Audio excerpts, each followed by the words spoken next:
Сахарным диабетом болеет значительное количество людей. У большинства из них сахарный диабет второго типа, инсулинонезависимый. Как правило, эта форма диабета встречается у людей пожилых, особенно у тех, кто имеет излишний вес и не соблюдает соответствующий возрасту режим питания. В народной медицине накоплен большой опыт снижения уровня сахара в крови при помощи препаратов из лекарственных растений. Количество растений, которые могут помочь диабетикам, значительно, причем многие из них встречаются повсеместно и не вызывают особых проблем при заготовке и самостоятельном приготовлении препаратов. При этом не стоит забывать, что признанной природной панацеи от диабета нет. При лечении народными средствами, даже теми, что покажутся вам весьма эффективными, необходима консультация с врачом-эндокринологом и регулярный контроль уровня сахара в крови. Естественно, что параллельно с применением средств народной медицины желательно отказаться от употребления алкоголя и курения, соблюдать рациональный режим питания, в котором должно быть много овощей, фруктов, орехов, молочных продуктов.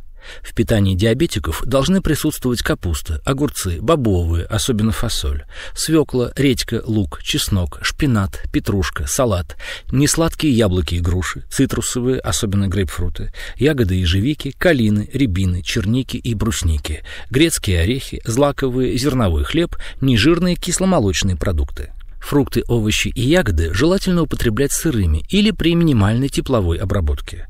Даже каши лучше не варить, а готовить из крупы, залитой кипятком и выдержанной до разбухания. Кстати, в качестве самостоятельного целебного препарата можно использовать 2 столовые ложки измельченной в кофемолке гречневой крупы на стакан нежирного кефира. Принимать утром и вечером за 40 минут до еды. Из лекарственных растений наиболее часто применяют для нормализации уровня сахара в крови бессмертник, веронику, зверобой, подорожник, листья земляники, черники, брусники, голубики, черной смородины и ежевики, лавровый лист, клевер, мокрицу, крапиву, полынь, пулевой хвощ, ягоды боярышника, шиповника и бузины, корни лопуха, одуванчика, пырея, горца птичьего, топинамбура и цикория, почки сирени и березы, кору осины, молодые листья и перегородки грецких орехов. Существует множество рецептов приготовления препаратов. Простейший вариант – сок картофеля, капуста белокочанной, топинамбура или красной свеклы, которые пьют по трети стакана за 30 минут до еды утром и вечером. Вместо капустного сока можно использовать рассол. Для снижения уровня сахара широко применяется обычный репчатый лук. Столовую ложку лукового сока принимают 2 раза в день до еды. Из лука можно приготовить настой. Для этого луковицу средней величины мелко режут и заливают стаканом кипяченой воды комнатной температуры. Выдерживают не менее 2 часов, пьют по трети стакана 3 раза в день за полчаса до еды. По такому же принципу готовят настой из зеленых перьев чеснока, которые предварительно надо измельчить, а лучше растереть.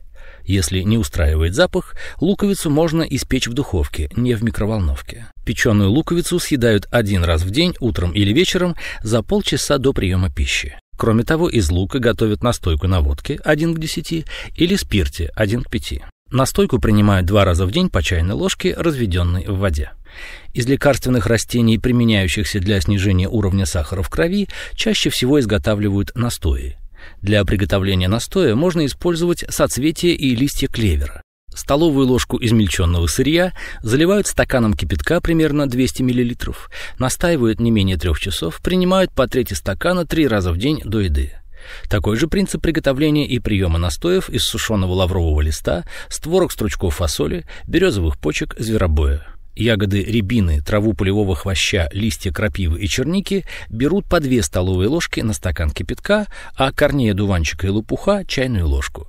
Пьют эти настои по трети стакана. Веронику, сушицу, плоды барбариса, цветки черной бузины для настоев берут по столовой ложке на стакан, принимают же по 2 столовых ложки трижды в день. Почек сирени тоже заваривают столовую ложку, но принимают всего по чайной ложке 3 раза в день. При приготовлении настоев широко применяются комплексные сборы из нескольких лекарственных растений. Их соотношение можно найти в справочниках, но можно составить самостоятельно, взяв за основу количество сырья, применяемого для приготовления настоя из каждого вида растений. Например, по 2 столовые ложки хвоща и листьев черники, по 1 столовой ложке клевера и створок стручков фасоли, 1 чайную ложку корней лопуха на литр кипятка. Готовые комплексные сборы можно купить в аптеке, как и наборы отдельных лекарственных растений. Из лекарственных растений, способствующих снижению уровня сахара в крови, можно заваривать ароматный чай, а из корней цикория приготовить заменитель кофе. Для чая хорошо подойдут зверобой, цветки липы, ягоды шиповника и боярышника, клевер, листья земляники, черной смородины и брусники. Значительно реже, чем настои, применяются отвары, так как при их приготовлении утрачивается часть полезных веществ. Но из некоторых растений готовят именно отвары, например, из осиновой коры. Для этого столовую ложку измельченной сушеной коры заливают стаканом кипятка и выдерживают на водяной бане или слабом огне не менее 20 минут. Принимают отвар по 2 столовые ложки 3 раза в день до еды. Иногда отвар делают и из корней лопуха, листьев голубики, зерен овса. Целебный отвар получается, если в течение 10 минут проварить на слабом огне сушеные груши, ягоды калины и рябины. Ягоды можно использовать и замороженные. Такой отвар пьют в течение дня вместо компота. В справочниках и интернете можно найти различные варианты составления сборов и приготовления препаратов из лекарственных растений. Не забывайте, что перед приемом препаратов, приготовленных по рецептам народной медицины, желательно посоветоваться с врачом. Он поможет подобрать оптимальный состав сырья, способ приготовления препаратов и курс лечения. Школажизни.ру. Автор статьи «Как снизить уровень сахара в крови. Лечим сахарный диабет средствами народной медицины» Владимир Рогоза.